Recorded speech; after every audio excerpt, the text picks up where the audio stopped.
Hoje a gente vai explorar um dos momentos mais fortes e emocionantes da história, o capítulo final da vida de Moisés. É uma história incrível sobre liderança, sobre sacrifício e sobre um legado que, sinceramente, atravessa os séculos. E a história dele nos leva a uma pergunta que serve para todo mundo, né? Como é que termina a jornada de um grande líder? Isso aqui não é só um relato antigo, não. É um drama humano atemporal, sobre o fim de uma caminhada e o que significa dedicar a vida a um propósito maior. Bom, tudo começa no Monte Nebo. Tenta imaginar a cena. Depois de 40 anos liderando o povo no deserto, Moisés finalmente chega num lugar de onde ele consegue ver a recompensa de todo o trabalho de uma vida. Aquela paisagem ali na frente dele é muito mais que uma paisagem, é a promessa se tornando realidade.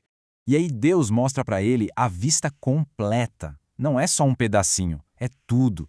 De Gileade até Dan, as terras de Naftali, Efraim, Manassés, tudo, até o mar. Cada nome desses representa o futuro do povo dele. Ele vê o mapa completo. Essa é a terra pela qual ele lutou, o sonho de décadas de caminhada. E é exatamente aqui, nesse ponto alto da jornada, que a história ganha um contorno dramático. Acontece uma conversa crucial, meio doce e meio amarga, entre Moisés e Deus. Um diálogo que vai selar o destino dele de uma vez por todas. Pensa no peso desse momento. Deus está ali, confirmando aquela promessa sagrada, feita gerações e gerações antes, para os patriarcas. A aliança está sendo cumprida. A longa espera do povo finalmente chegou ao fim. E então vem a virada. Uma frase que muda tudo. O contraste é chocante e define a tragédia pessoal de Moisés. Ele, o líder que fez tudo acontecer, pode ver a terra prometida, mas não pode pisar nela. O sucesso é para o povo, mas o prêmio final, para ele, foi negado.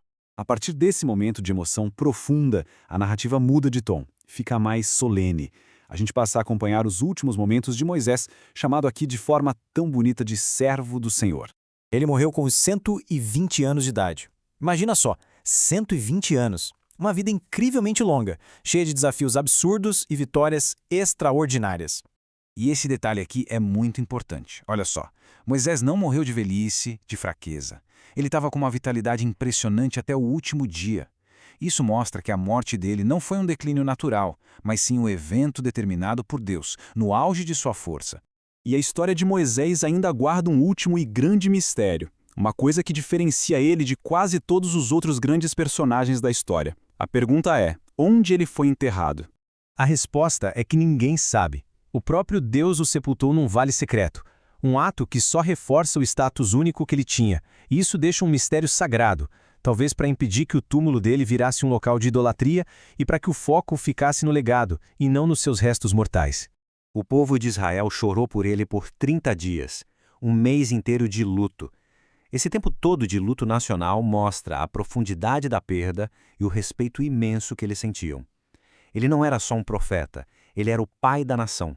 Mas a morte de Moisés, na verdade, não é um ponto final, é um ponto de virada. A história não acaba com o último suspiro dele. Pelo contrário, é a partir dali que o poder do legado dele fica mais claro do que nunca.